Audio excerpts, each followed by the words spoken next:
Welcome to Career View. This is the podcast where we ask questions students want to know when it comes to pursuing a career path.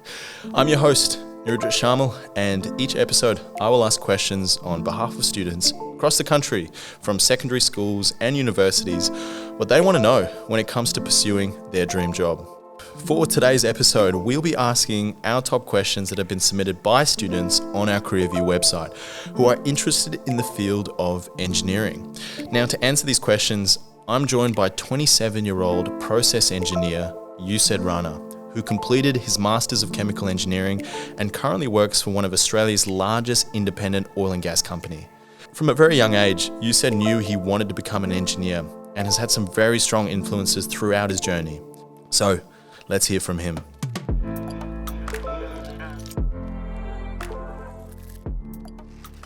And we're back. Well, you said it is great to have you here. How's everything going? It's great to be here. I'm feeling good now. I had a very long day at work, but no, feels good to be around you. Oh, it's great pleasure. It's really great to have you here. And before we jump into our 10 questions asked by students, first question I actually want to know from yourself is, what does a chemical engineer do? And what does a normal day look like for yourself? So within a big organization in which I work, there's different parts. So there's operations, there's projects, and there's development. So at the moment, I'm in a projects division, which we're looking to deliver a project that will come online in, say, 5 years' time. So I'm really building the sort of the strategies and how we're going to actually operate our facilities. So at the moment, for example, my biggest focus for this week is to work on a startup strategy. So how are we actually going to start up this facility when it comes online? Whereas last year when I was actually working on a facility at a gas plant, it was day-to-day actually making sure that our equipment was performing to its maximum capacity. We were delivering the right performance and running our facilities most efficiently. So it depends on which part of the business you're in, but at the moment it's sort of looking long term and building the strategies and building the plans in how we're going to operate. There's a lot of different elements I'm sure you'd look into your job on a day-to-day basis. Now, very interesting. So I guess jumping into our questions that we have for you today as a chemical engineer, asked by students, the first question that we have for you, you said is, why did you consider this field of engineering and not others? To be completely honest with you, I think there's a bit of bias that played into my decision as well. So my father has a chemical engineering diploma. So from a young age, I always thought that is, it's a respectable career because I saw my father getting a lot of respect for his career. He had a lot of success. We traveled around the world. We were looked after, so I thought that was a respectful career. So I can remember from the age of when I was in year 3, my teacher was a chemical engineer, had studied to become a chemical engineer, and I used to talk to him about becoming a chemical engineer. So I almost thought it was a little bit predetermined for me, to be completely honest. But I found myself just understanding through school, understanding chemistry a lot more than I understood other subjects. It was always my strongest subject at school. So I think it was the bias, and it's also just me following my strengths, to be honest, that took me down the chemical engineering path. I can certainly understand at that age, you're very inclined to follow your strengths and what you're good at. But you mentioned about your father being an incredible influence and seeing how he could support the family. Now, despite this being a very strong influence, a very positive influence, did you consider any other career path that could also maybe provide the same support for your family or your future family? It was, to be honest, throughout school, it was always chemical engineering. I'd never actually thought of any other career path. And I don't regret that at one point because I really enjoyed it. I've reflected on it a fair bit in the past sort of couple of years, where I was talking about this with you before, where when I think about it from like a sort of philosophical standpoint, it's just how my mind sort of understood the world. It made sense. Chemistry made sense. Maths made sense to me. Logic made sense to me. And in chemistry, I was able to sort of understand these chemical concepts and actually see them play out in front of me in, say, lab experiments. So you'd write a formula down, you'd predict what would happen, say in a titration. You'd predict that it would take this much volume of acid to make the base change color, and it happened right in front of you. And that almost felt like magic to me. So I really just enjoyed that aspect of it, of just seeing life sort of play out in front of you and being able to explain what was happening in the real world. Really interesting there, you said. So, I mean, did you ever get a chance to see some of the other fields of engineering, such as mechanical, civil, electrical? Did any of them capture your attention like chemical engineering did? Yeah, 100%. So through uni, a lot of the listeners, you'll go through some general engineering classes as well if you choose to do engineering, and you touch on all different disciplines, so mechanical, civil, electrical, chemical. And for me, chemical engineering was always just my strong point, and the one that I understood. Electrical is still like a dark art for me. I just don't understand how electrons couldn't register it. Yeah, just didn't register it. Civil and mechanical, didn't really find them as interesting as chemical engineering. So no, fair enough, you said. And the next question that we have for yourself is, what is your favorite thing about your profession? I think it's not one thing that I enjoy.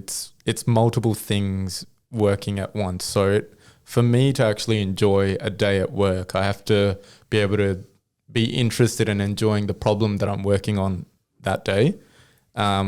Also be enjoying the people that I'm surrounding with, because in the workplace, you never really deliver anything in isolation, really. You've got to learn to work with others. You use other people's expertise. You problem solve with other people. And then there's also has to be sort of like a common purpose that you're working towards. So I always find that as long as those three are covered, I'm enjoying work, and I'm in a good zone at work. So you really value a lot of teamwork and that collaborative nature, and everyone working towards a common goal and purpose. Yeah. And you've been getting that throughout your workplace experience so far? There's times where one thing might lack out of those three things. So you may end up in a team that you're not necessarily gelling with, and that might hamper your work, or you won't be able to deliver as much as you're wanting to. And then there's sometimes the problems that you get at your desk might not be the ones that you want to work on. So it's not all the time, but most of the time I find myself in that space. Yeah. You said the next question that we have for you is, aside from engineering, if you had to have a backup plan, what would that be, and what would that look like for yourself? I haven't really... I think that'd take me like a 3-month vacation in Europe to fully understand what else I would do apart from engineering. I just really... My mind has always been... it understands logic, and it wants to use logic to solve problems, and it might not just... So within engineering, you can use engineering to go down many different career paths, like you have as well. And an example of that is in my last year of university, when I knew I was coming into the energy industry, I actually did my thesis in biomedical engineering. So with biomedical engineering, which is actually outside the scope of what, chemical in some regards, or is it still within?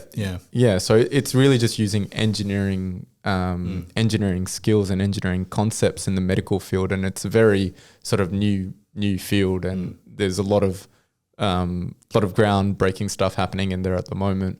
So I really enjoyed doing my thesis in biomedical engineering, because it really showed me how engineering concepts can be applied to many different industries. And I'll give you the example. What I was working on was modeling blood flow through the arteries in your brain. And I was pretty much building the canvas of how to be able to do that. So not many people had done that before, but I was able to use everything that I had learned at uni. Plus, I also gained a lot of computer coding software skills in doing that thesis, and was actually able to model blood flow through actual people's brains. Unreal. Absolutely unreal.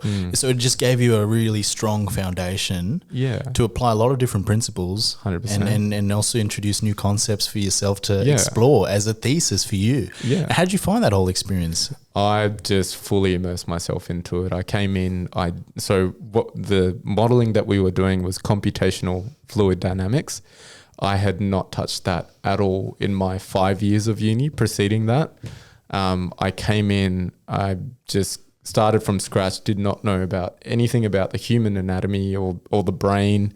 But, just the general nature of problem solving skills that engineering gives you, I was able to build CFD models and actually build that first recipe of how to model blood flow in your cerebral arteries, and ended up getting a paper published in a medical journal at the end of the year for that. So that was an awesome experience, but it also really showed me what is achievable by just, stripping down to the fundamentals and just going into something new and just applying that in a new space. And absolutely inspiring. You said, no, seriously, to understand how you can take your degree and explore other domains altogether and actually get something published as well in the outcome of it is actually incredible.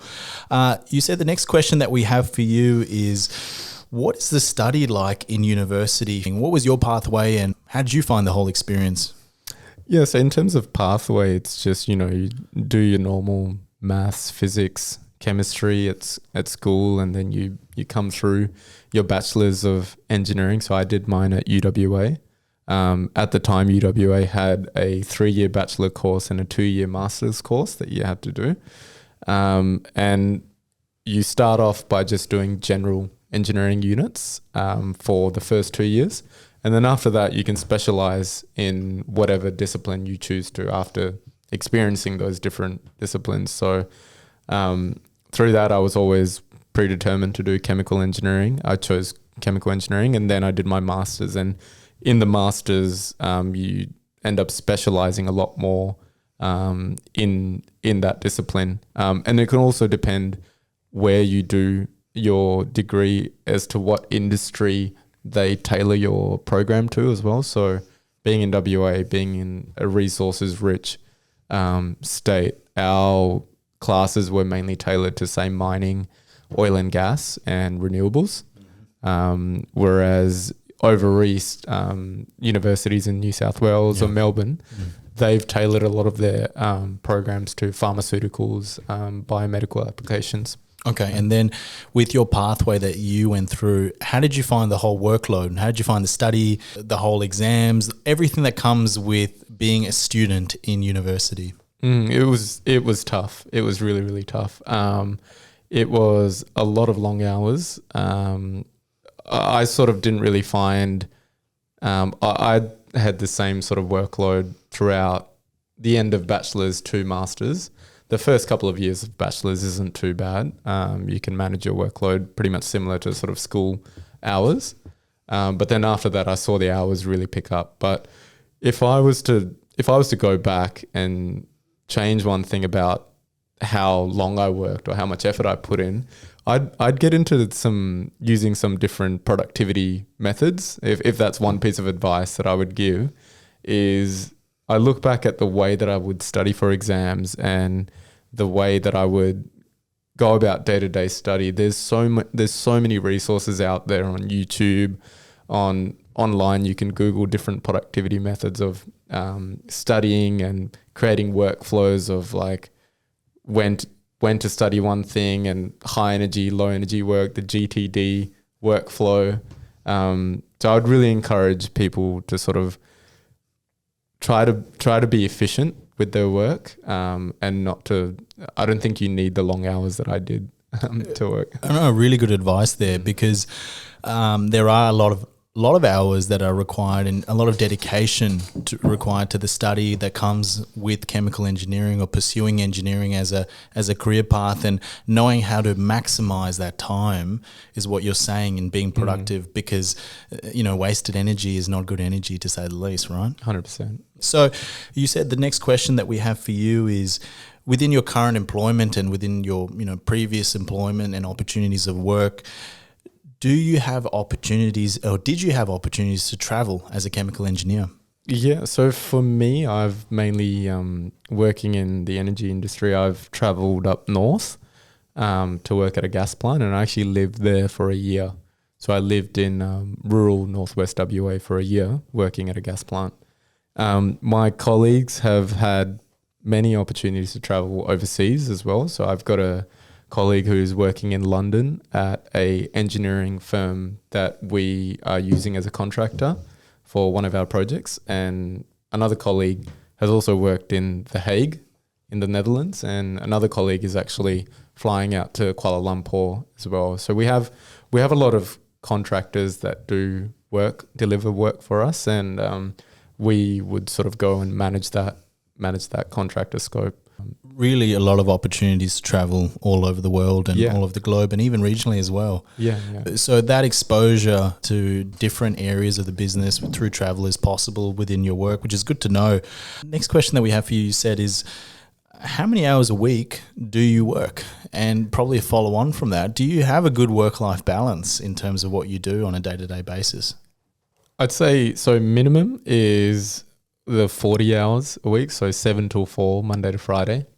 I find myself working a little bit longer than that, so maybe even pushing up to 50, sometimes even 55. It just really depends on what I'm working on at the time. So if I find myself in a space where I'm doing stuff that's what I'm comfortable with, I'll be able to manage that. But there's times where I need to, if there's something new that comes to my desk, I want to sit there and understand that a little bit more and spend some more hours absorbing myself in it. So those times I find myself working longer hours, or when there's just a large volume of work. And I find work-life balance is just a sort of ebb and flow. There's times where I'll be working harder than average, and that's something that I just accept as this will only be short term, and then there's times where I'm just working normal working hours and enjoying my CrossFit outside of work and social life outside of work. So it really just depends on what's going on. Depends on the nature of work, what you do, but more or less you have the time to do other activities outside your work and in your social activities, which is really important. And 100%, it's very important for your mental health, for your performance at work as well. So if you're working longer hours, then I personally believe that that's not something that will keep you in a good mental state for delivering good work, and also working with other people. You might not be presenting your best self forward when you're tired or when you're not, stressed or anxious. It's absolutely. And that balance is so important, and really interesting insights there, you said. Next question that we have is, what is the salary range when starting out as a chemical engineer, as a graduate, and really how far can it go, and what can it progress to later in your career? So it depends what industry or what type of service your company is providing. So in terms of industry, energy and oil and gas seems to pay the most, or a lot, and then mining is comparable to that as well. So as a graduate starting off in one of these operators, you're looking at roughly about $90,000 to $100,000 a year. But then if you're working at a contractor firm, so a company that's providing engineering services to an operator, you're looking at, from what I've heard, around $60,000 to $80,000 a year starting off. And at an operator, you can really go up to $300,000. Wow. That is both within the technical discipline, but also if you want to go into your management positions as well, you'll find that salary. But in your field and in your industry and your kind of situation for work, over time, that 300K is something that can be achieved. How long does it take from when you start as a graduate to get to there? Is that a 10-year journey? Is that a 5-year journey? Typically in your industry, what does that look like? It depends on your performance. So my workplace is set up with sort of a performance like rewarding system. So your career you progress on your career ladder the better you perform. So if you perform well 1 year, you'll get promoted and you'll get paid more. And within your promotion levels, you also have performance bands. So if you're sitting in the top performance band, you're getting paid more than what another person is getting paid in that same band, in that same job level band. So it really just depends on your performance. But over time, you'll sort of, through your experience, you will get better at your job and you'll end up increasing your salary. But some people's salaries increase faster than others because they perform better. It's simple as that, right? If you're performing better and adding more value to the organization you're with, I'm sure you get compensated for that. But overall, chemical engineering, and I think this comes back to what you said with observing your father and providing for the family and providing the security. This comes with the role of chemical engineering. It's quite a well-paying job in industry, and especially your industry in energy and oil and gas. Yeah, 100%. Finances shouldn't really be a worry. Really good to know for our listeners out there who are interested in this field.